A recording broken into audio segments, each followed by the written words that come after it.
ठीक है, चलो तो हम लोग अब अगला पेज की तरफ जाते, उसमें हम लोग देखेंगे कि फैराडे का सेकंड लॉ क्या है। चलो सेकंड पेज में हम लोग देखते हैं Faraday's second law, Faraday's second law of electrolysis. देखो, तो फैराडे का ये जो सेकंड लॉ है, यहाँ पे साफ तौर पे फैराडे ने बोला था कि अमाउंट ऑफ सब्सटेंस डिपोजिटेड और liberated at any other electrode that is proportional to the chemical equivalent weight of the particular substance is proportional to the chemical equivalent weight और normal equivalent weight, जिसका calculation हम लोग class 11th का पहला chapter mole concept में करते कि equivalent weight is equal to molecular weight by n factor. वो equivalent weight is proportional to the mass of substance deposited और लिबरेटेड और dissolved in respective electrodes. W is proportional to E, तो हम लोग लिख सकते हैं कि W1 by W2 that will be is equal to E1 by E2 and E is nothing but the chemical equivalent weight of the substance deposited. So this is equation number 2. This is equation number 2. तो अगर तुम पहले Faraday का first and second law को combine करोगे, Faraday का first law और second law को अगर हम लोग एक साथ कंबाइन करते, तो फैराडे का फर्स्ट लॉ में क्या था, W is proportional to IT, और फैराडे का सेकेंड लॉ में क्या है, W is proportional to E है। तो इन दोनों को अगर हम लोग कंबाइन करेंगे तो that will be W is proportional to E into I into T। ठीक है ना, W प्रोपोर्शनल टू EIT आ रहा है। प्रोपोर्शनल को इक्वल करो, W is equal to it will be EIT और एक कांस्टेंट आ जाएगा, यहाँ पे कांस्टेंट आता है 1/f, यहाँ पे जो कांस्टेंट आता है ना दैट इज इक्वल टू होता है 1/f, और ये जो f है वो फैराडे का नाम से आता है, this is a constant, f is equal to 1 Faraday, law का जो डिस्कवरर साइंटिस्ट उनका ही नाम से आता है, and the value is 96500 coulomb. इसको याद रखो, एसआई सिस्टम में 1 फैराडे होता है 96500 कूलम। ठीक है, 96500 coulomb, this is the value of 1 Faraday. इसको तुम इक्वेशन नंबर 3 नाम दो। Maximum numericals that can be solve from Faraday's law, वो फैराडे का ये कॉम्बिनेशन लॉ से हम लोग सॉल्व करेंगे, W is equal to EIT by F, ये वाला लॉ से हम लोग सॉल्व करेंगे। ठीक है, याद रखो, फैराडे का जो मैक्सिमम नंबर ऑफ न्यूमेरिकल्स आता है वो हम लोग ये कॉम्बिनेशन लॉ से ही सॉल्व करेंगे। अब और एक चीज अच्छे से देखो, कॉम्बिनेशन लॉ से ये पता चलता है कि W is equal to EIT divided by F, और फैराडे का पहला वाला जो लॉ था उससे ये पता चलता है कि W is equal to ZIT। तो इन दोनों का अगर हम लोग इक्वल करेंगे ना, तो ZIT that will be is equal to EIT divided by F। तो IT तो कैंसिल हो चुका है, तो मतलब Z will be is equal to E by F। तो this is the relationship between electrochemical equivalent weight and chemical equivalent weight of one particular substance. तो देख ही रहे हो कि इलेक्ट्रोकेमिकल इक्विवेलेंट वेट का वैल्यू होता है वो सब्सटेंस का chemical equivalent weight and 1 Faraday's का ratio, Z is equal to E by A, पर ए वाला इक्वेशन बहुत बहुत इंपॉर्टेंट है। ठीक है, अच्छे से देख लो, बहुत अच्छे से देख लो। हरियन तुम कॉपी करो और हो जाने के बाद मेरे को एक बार इन्फॉर्म कर देना। ठीक है, देवायोनी, मोमिता, श्रेया, सब लोग अच्छे से देखो, ये हुआ हमारा फैराडेज लॉ। अब ये फैराडेज लॉ से मैं क्वेश्चन दे रहा हूं तुम लोगों को, और थोड़ा टाइम तुम लोगों को दूंगा, तुम लोग मेरे को बताना द करेक्ट आंसर। चलो नेक्स्ट पेज में हम लोग चलते हैं। लिखो क्वेश्चन, देखो बोल रहा है कि cost of electricity, cost of electricity, cost of electricity for production of, cost of electricity for the production of x liter hydrogen at STP, that is equal to rupees x1. ठीक है, calculate the cost of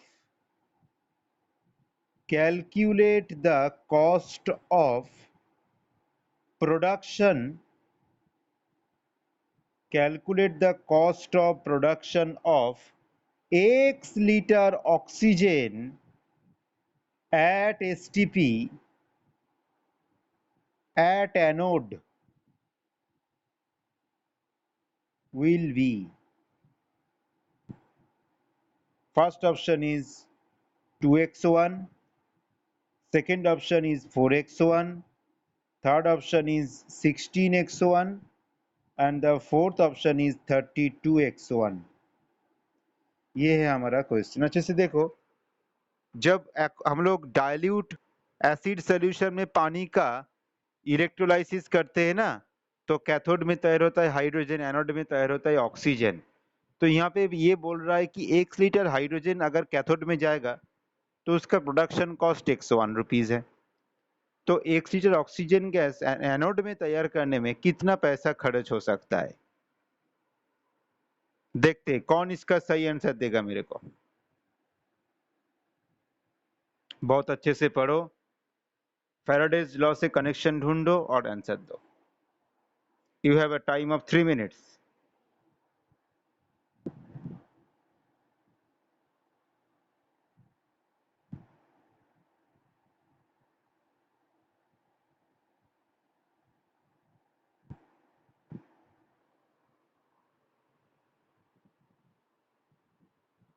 देखते हैं आर्यन, मौमिता, कौन इसका सही answer देता है.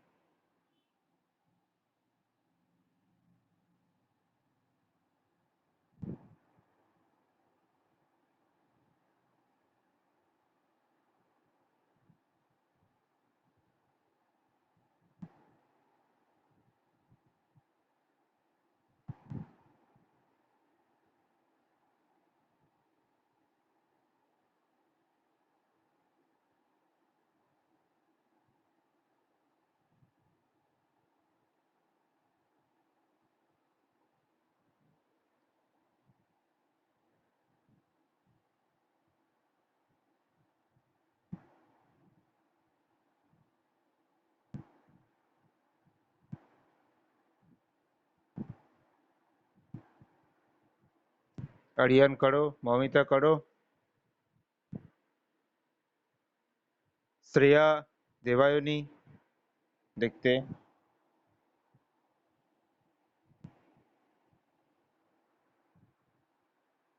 मैं एक हिंट दे सकता हूँ, यहाँ पे हाइड्रोजन गैस का इक्विवेलेंट वेट तो तुम लोगों को पता है 1 ग्राम है और ऑक्सीजन का इक्विवेलेंट वेट होता है 8 ग्राम.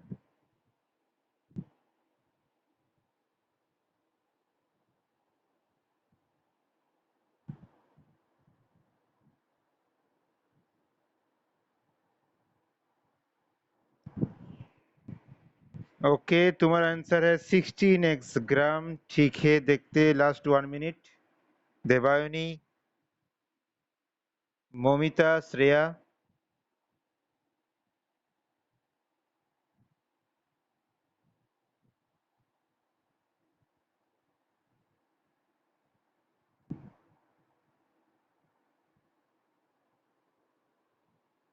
ठीक है, देखो यहाँ पे डायरेक्ट एप्लीकेशन करना है हम लोगों का फैराडेज लॉ का. तो फैराडेज लॉ में क्या बोला है कि volume of hydrogen liberated at cathode divided by volume of oxygen liberated at anode, that is equal to the equivalent volume of hydrogen divided by equivalent volume of oxygen, and that is at STP also. STP में तो hydrogen का equivalent wait कितना होता है, 1 होता है. तो hydrogen का मॉलिक्यूलर वेट कितना होता है, 2 होता है. तो 2 ग्राम हाइड्रोजन मतलब 22.4 लीटर एट एसटीपी. तो 1 ग्राम हाइड्रोजन मतलब 11.2 लीटर एट एसटीपी. और ऑक्सीजन गैस का इक्विवेलेंट वेट होता है 8 ग्राम, और उसका मॉलिक्यूलर वेट कितना है? 32 ग्राम है ऑक्सीजन का मॉलिक्यूलर वेट। तो 32 ग्राम ऑक्सीजन मतलब 22.4 लीटर एट एसटीपी। तो 8 ग्राम ऑक्सीजन जो इसका इक्विवेलेंट वेट है, that is equal to 5.6 litre at STP. तो यहाँ पे हो जाएगा 5.6 लीटर। हाँ देखो, हाइड्रोजन का इक्विवेलेंट वेट कितना है? 1 है ना। तो 1 ग्राम हाइड्रोजन मतलब 11.2 लीटर एट एसटीपी। और ऑक्सीजन का इक्विवेलेंट वेट कितना है? 8 ग्राम। 11 में पढ़ते हैं ना हम लोग, ऑक्सीजन का इक्विवेलेंट वेट कितना है? 8 ग्राम है। तो 8 ग्राम ऑक्सीजन मतलब 5.6 litre of oxygen at STP, क्योंकि ऑक्सीजन का कितना है? 32 is the molecular weight. 32 gram का आयतन कितना होगा? 22.4 लीटर। तो 8 ग्राम का आयतन कितना होगा? 22.4 बाई 4 लीटर। तो 5.6 लीटर हो जाएगा ना। समझ में आया आर्यन? देखो आर्यन, ये तो है 1 ग्राम और ये तो है 8 ग्राम। तो इसका कोरेस्पॉन्डिंग वॉल्यूम देखो, तो इसका रेशियो को काउंट करो तो the ratio will be only 2। तो मतलब हाइड्रोजन का वॉल्यूम डिवाइडेड बाय ऑक्सीजन का वॉल्यूम जो कैथोड एंड एनोड में तैयार हो रहा है, उनका रेशियो विल बी 2। ठीक है। तो यहाँ पे साफ तरह की बोला गया है कि हाइड्रोजन गैस तैयार होगा 1 लीटर। तो हम लोग नेक्स्ट लाइन में क्या लिखेंगे? x divided by volume of oxygen that is equal to 2। तो मतलब ऑक्सीजन तैयार होगा हमारा x by 2 litre at anode. ठीक है ना। तो x लीटर हाइड्रोजन अगर कैथोड में तैयार होगा तो x बाई 2 लीटर ऑक्सीजन ये तैयार होगा हमारा एनोड में। देखो, तो इस x बाई 2 लीटर ऑक्सीजन को एनोड में तैयार करने के लिए और x लीटर हाइड्रोजन को कैथोड में तैयार करने के लिए 101 रुपीज कॉस्ट होता है। 101 रुपीज खर्च होता है। क्या बोला है? 1 लीटर हाइड्रोजन को कैथोड में तैयार करने के लिए रुपीज 101 खर्च होगा।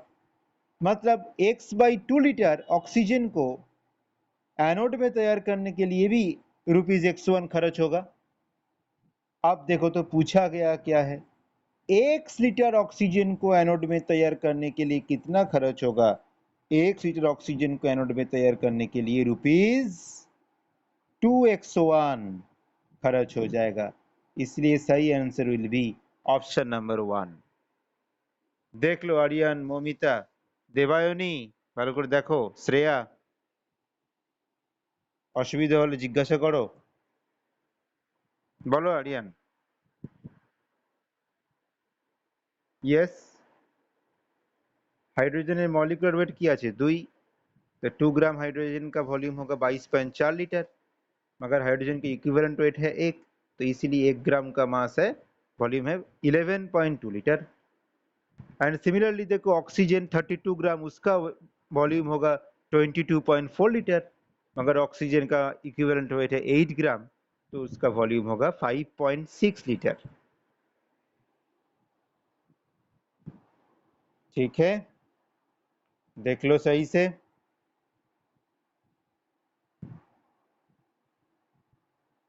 चलो,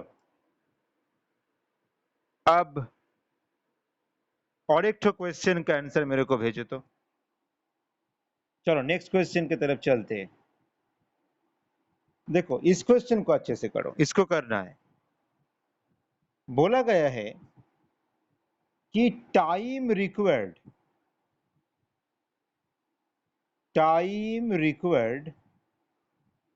to coat time required to coat a metal surface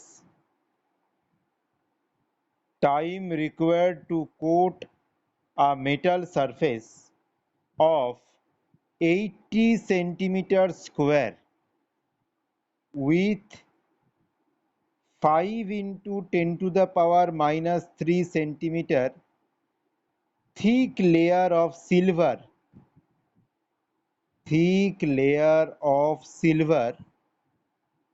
जिसका डेंसिटी है 1.05 gram per cc by 3 ampere of current in silver nitrate का एक्वस सॉल्यूशन इज, पहला ऑप्शन इज 115 सेकेंड, दूसरा ऑप्शन इज 125 सेकेंड, तीसरा option is 135 second and fourth option is none of this. एक बार question को अच्छे से पढ़ो। सिल्वर नाइट्रेट का एक्वस सॉल्यूशन का इलेक्ट्रोलाइसिस चल रहा है, तो कैथोड में सिल्वर का कोटिंग पड़ेगा ना। तो कैथोड का यहाँ पे एरिया दिया हुआ है 80 सेंटीमीटर स्क्वायर, और 5 इंटू 10⁻³ सेंटीमीटर सिल्वर को कोटिंग पड़ेगा। तो कितना टाइम लगेगा वो कोटिंग करने में, वो ही पूछा है। तो you have 3 minutes time again. बताओ what is the correct answer. Debayani তো করতেই হবে, দেবায়নী করো।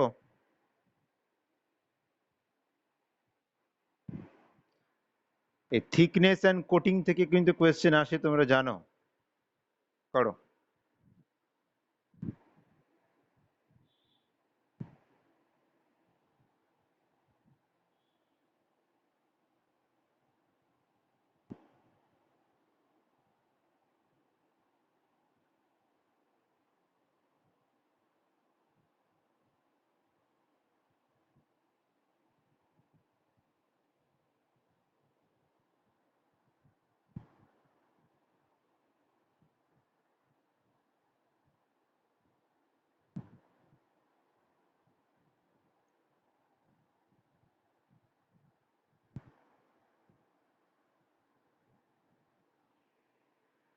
यहाँ पे फेराडे का कॉम्बिनेशन लॉ का यूज करना है, ठीक है।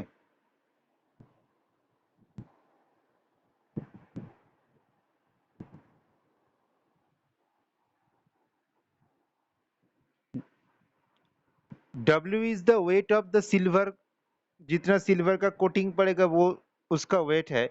और यू नो कि weight equal to volume into density. Density is given here, और वॉल्यूम कितना होता है, वॉल्यूम होता है हमारा एरिया इनटू थिकनेस।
बताओ आर्यन, देवायनी। सिल्वर का ई क्या होता है? सिल्वर का जितना एटॉमिक वेट है उतना ही उसका इक्विवेलेंट वेट है, क्योंकि सिल्वर का वैलेंसी 1 है, 108।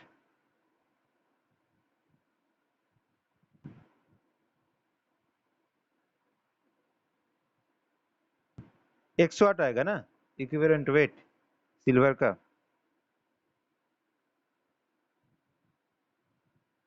देवायनी बोलो।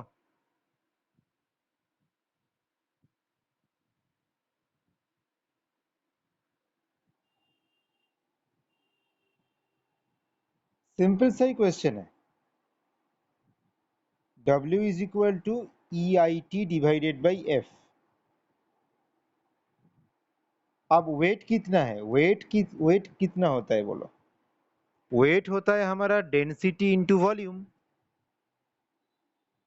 तो डेंसिटी इंटू, अब देखो वॉल्यूम तो यहाँ पे दिया नहीं है, इसलिए हम लोगों को एरिया, क्या बोल रहे हो आर्यन?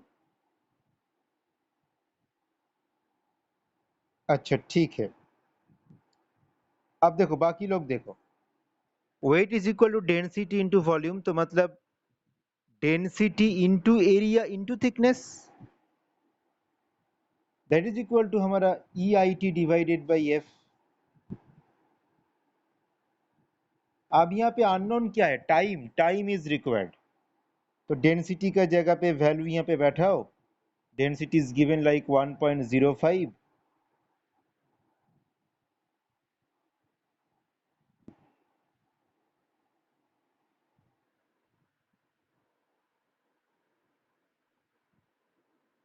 गलत बोल रहे हो, density is equal to mass by volume. तो mass will be equal to density into volume, wait ही तो मास है यहाँ पे, डेंसिटी इंटू वॉल्यूम, और वॉल्यूम मतलब एरिया इंटू थिकनेस। थोड़ा गलत हो रहा है ना आर्यन? अच्छा, एरिया का वैल्यू क्या होगा? एरिया इज देखो also given like 80 centimetre square, thickness is also given 0.005 centimetre, silver का equivalent weight is 108, current passed वो भी देखो यहाँ पे गिवन है हमारा 3 ampere current, time is unknown but Faraday is known, that is 96500 coulomb. इसको अगर बढ़िया कैलकुलेशन करोगे तो तुम्हारा आंसर आ जाएगा, that is near about 125.1 second, option B आ जाएगा। तो मेरे पास जितना आंसर आया है वहाँ पे किसी का भी आंसर सही नहीं है, क्योंकि answers were very close all together. Aryan তুমি ওটা বুঝতে পেরেছো কেন ওয়েটের জায়গাতে density into area into thickness লেখা হয়েছে? তাহলে ওটা ভুল হচ্ছে কেন? একদম सिंपल জিনিস যে। चलो अब हम लोग थोड़ा बेसिक एग्जांपल्स ऑफ इलेक्ट्रोलाइसिस करते हैं, मगर इलेक्ट्रोलाइसिस करने के लिए इलेक्ट्रोकेमिकल सीरीज को एक बार याद करो। इलेक्ट्रोकेमिकल सीरीज क्या है? एक अच्छा सीरीज है, और उस सीरीज में स्टैंडर्ड रिडक्शन पोटेंशियल और स्टैंडर्ड ऑक्सीडेशन पोटेंशियल का वैल्यू का इंक्रीजिंग ऑर्डर, उसको ओरिएंटेशन पे लेते हुए इलेक्ट्रोकेमिकल सीरीज हम लोग तैयार कर चुके हैं। और इस सीरीज में सबसे ऊपर जिसका नाम है दैट इज लिथियम, फिर है सोडियम, फिर है मैग्नीशियम, फिर है एल्यूमिनियम, फिर है जिंक, फिर है आयरन, फिर है हमारा कैडमियम, फिर निकेल, फिर है हमारा लेड, फिर देखो है हाइड्रोजन, फिर टीन, फिर कॉपर, फिर सिल्वर, और finally it is a gold. और इसका वैल्यू स्टैंडर्ड रिडक्शन पोटेंशियल और एसआरपी का वैल्यू के ऊपर डिपेंड करके ये सीरीज नेगेटिव वैल्यू है लिथियम का एसआरपी का वैल्यू, और जितना नीचे जाओगे एसआरपी का वैल्यू हमारा पॉजिटिव आ जाएगा। इलेक्ट्रोकेमिकल सीरीज का बहुत एप्लीकेशन है। इस सीरीज में जो मेटल जितना ऊपर रहता है ना, वो इलेक्ट्रॉन लॉस करना पसंद करता है, मतलब लिथियम इलेक्ट्रॉन छोड़ देना पसंद करता है, और जो इलेक्ट्रॉन छोड़ता है उसका ऑक्सीडेशन होता है और वो दूसरे को रिड्यूस करता है। तो यहाँ पे lithium is the best reducing agent, lithium is the best reducing agent, और कैथोड में नहीं जाएगा, क्योंकि कैथोड में क्या होता है, अच्छे से सुनो, कैथोड में इलेक्ट्रॉन तो गेन करता है लोग, कैथोड में रिडक्शन होता है, मगर lithium is a reducing agent, मतलब लिथियम का तो ऑक्सीडेशन आसानी से हो जाएगा, वो इलेक्ट्रॉन छोड़ेगा, इसीलिए लिथियम कैथोड में नहीं जाएगा। तो इलेक्ट्रोकेमिकल सीरीज में अगर तुमको ऐसा दो एलिमेंट मिल गया जिसका पोजीशन ऊपर और नीच में है। तो कैथोड में कौन जाएगा? ऊपर वाला कैथोड में नहीं जाएगा, क्योंकि ऊपर वाला तो रिडक्शन नहीं करेगा, ऑक्सीडेशन करेगा। नीचे वाला ये रेस्पेक्टिव कैथोड और कैथोड में जाएगा। तो इलेक्ट्रोकेमिकल सीरीज का बहुत इंपॉर्टेंस है और उसका कुछ कुछ बेसिक इंपॉर्टेंस है और दो एक्सेप्शंस भी है। तो सपोज हम लोग यहाँ पे एक्वा सॉल्यूशन ऑफ NaCl का इलेक्ट्रोलाइसिस कर रहे हैं, standard aqua solution of NaCl का इलेक्ट्रोलाइसिस कर रहे हैं।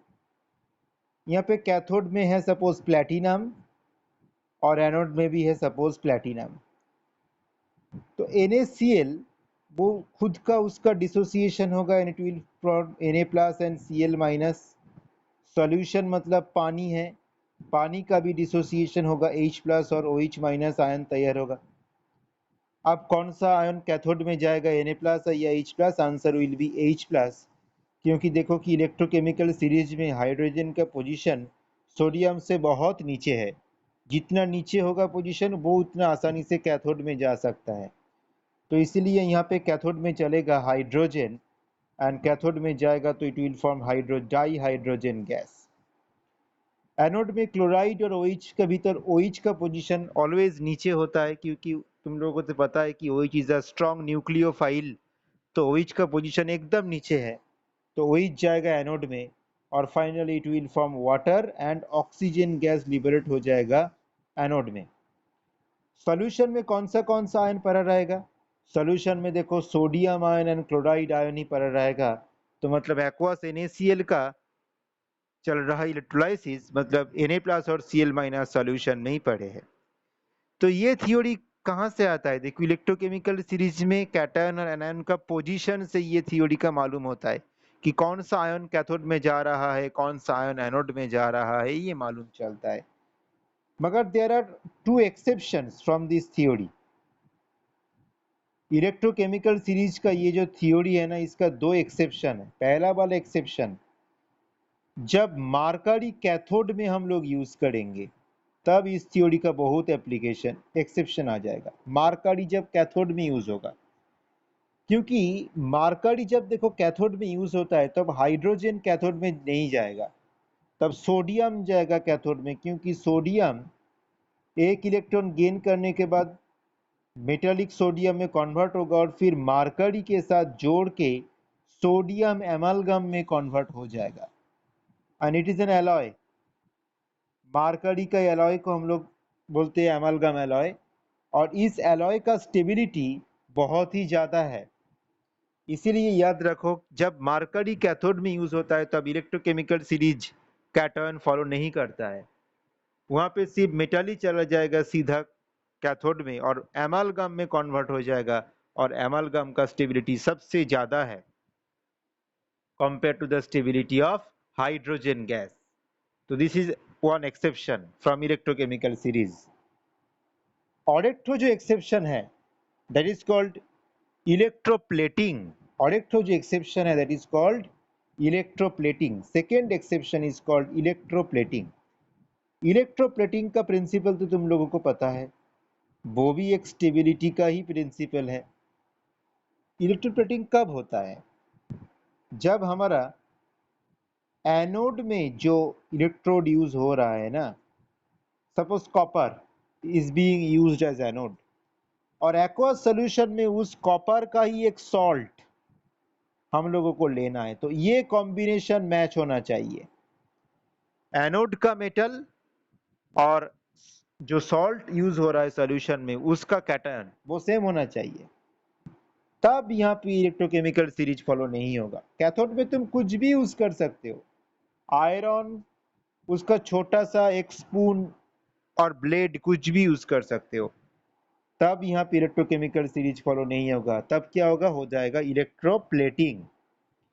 ये कॉपर दो इलेक्ट्रॉन छोड़ के Cu2 प्लस आयन में कन्वर्ट होके आ जाएगा हमारा सॉल्यूशन में, और बाद में यही Cu2 प्लस आयन दो इलेक्ट्रॉन गेन करके रिडक्शन होके ये कैथोड में चला जाएगा एंड कोटिंग पड़ेगा। कोटिंग का जो न्यूमेरिकल हम लोग कर रहे थे ना, वो कोटिंग हो जाएगा ऑन कैथोड। कैथोड में मतलब क्या है? आयरन है ना, आयरन के ऊपर धीरे धीरे धीरे धीरे कॉपर का कोटिंग पड़ेगा और वो बहुत थिक हो जाएगा। बोलो।